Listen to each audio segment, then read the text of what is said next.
I want now to tell you, gentlemen, whether you care to hear it or not, why I could not even become an insect. I tell you solemnly that I have many times tried to become an insect, but I was not equal even to that. I swear, gentlemen, that to be too conscious is an illness, a real, thoroughgoing illness. For man's everyday needs, it would have been quite enough to have the ordinary human consciousness, that is, half or a quarter of the amount which falls to the lot of a cultivated man of our unhappy 19th century, especially one who has the fatal ill luck to inhabit Petersburg, the most theoretical and intentional town on the whole terrestrial globe.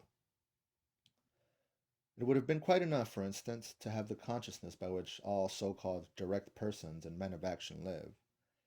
I bet you think I am writing all this from affection, to be witty at the expense of men of action, and what is more, that from ill-bred affection I am clanking a sword like my officer. But, gentlemen, who can pride himself on his diseases and even swagger over them? Though, after all, everyone does do that. People do pride themselves on their diseases, and I do, maybe, more than anyone. We will not dispute it. My contention was absurd. But yet I am firmly persuaded that a great deal of consciousness, every sort of consciousness, in fact, is a disease. I stick to that. Let us leave that too for a minute. Tell me this. Why does it happen that at the very moment when I am most capable of feeling every refinement of all that is good and beautiful, as they used to say at one time, it would, as though of design, happen to me not only to feel but to do such ugly things, such that, well, in short, actions that all perhaps commit and committed, but which though purposely occurred to me at the very time when I was most conscious that they ought not to be committed. The more conscious I was of goodness and of all that was good and beautiful, the more deeply I sank into my mire, and the more ready I was to sink in it altogether.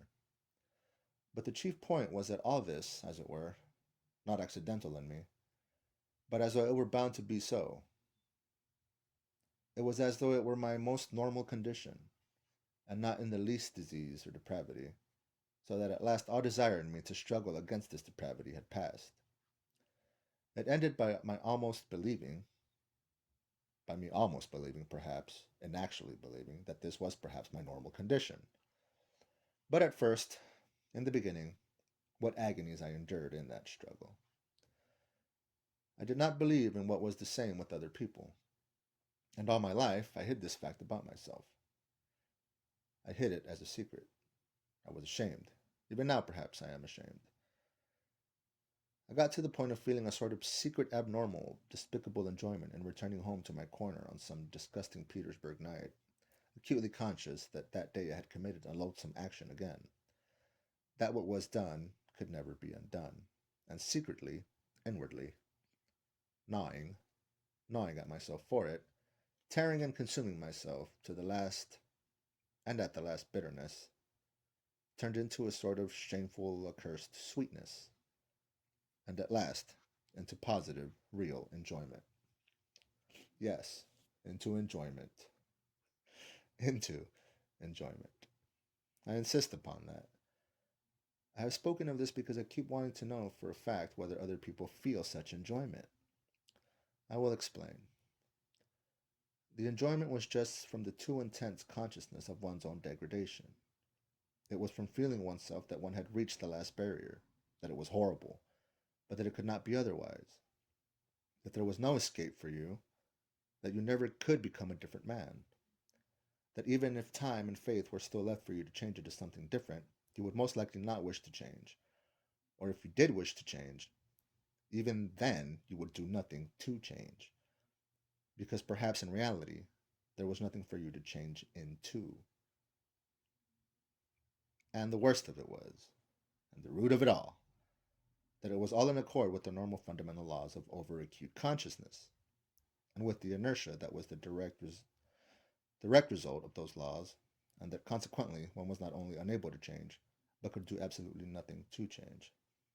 Thus it would follow, as a result of acute consciousness, that one is not to blame in being a scoundrel, as though that were any consolation to the scoundrel once he was and had come to realize that he was indeed actually a scoundrel. But enough. Ugh. I have talked a lot of nonsense, but what have I explained? How is enjoyment in any of this to be explained? But I will explain it. I will get to the bottom of it. That is why I have taken up my pen. I, for instance, have a great deal of amour propre. I am as suspicious and prone to take offense as a humpback or a dwarf. But upon my word, I sometimes have had moments when if I had happened to be slapped in the face, I should have, and have been positively glad because of it. I say in earnest that I should probably have been able to discover even if that a peculiar sort of enjoyment, the enjoyment, of course, of despair, but in despair that there are most intense enjoyments, especially when one deserves to be slapped in the face. And when one is slapped in the face, why then the consciousness of being rubbed into a pulp would positively overwhelm one. The worst of it is, look at it which way one will, it still turns out I was always the most to blame in everything. And what is most humiliating of all, to blame for no fault of my own, but so to say through the laws of nature. In the first place, to blame because I am cleverer than any of the people surrounding me. I have always considered myself to be cleverer than any of the people surrounding me, and sometimes, would you believe it, have been positively ashamed because of it. At any rate, I have all my life, as it were, turned my eyes away and never could look people straight in the face. To blame, finally, because even if I had had magnanimity, I should only have had more suffering from the sense of its uselessness. I should certainly have never been able to do anything from being magnanimous, neither to forgive, for my assailant would perhaps have slapped me from the laws of nature, and one cannot forgive the laws of nature, nor to forget, for even if it were owning to the laws of nature, it is insulting all the same. Finally, even if I had wanted to be anything but magnanimous, had desired, on the contrary, to revenge myself on my assailant, I could not have revenged myself on anyone for anything, because I should certainly never have made up my own mind to do anything, even if I had been able to. Why should I have not made up my own mind? About that in particular, I want to say a few words.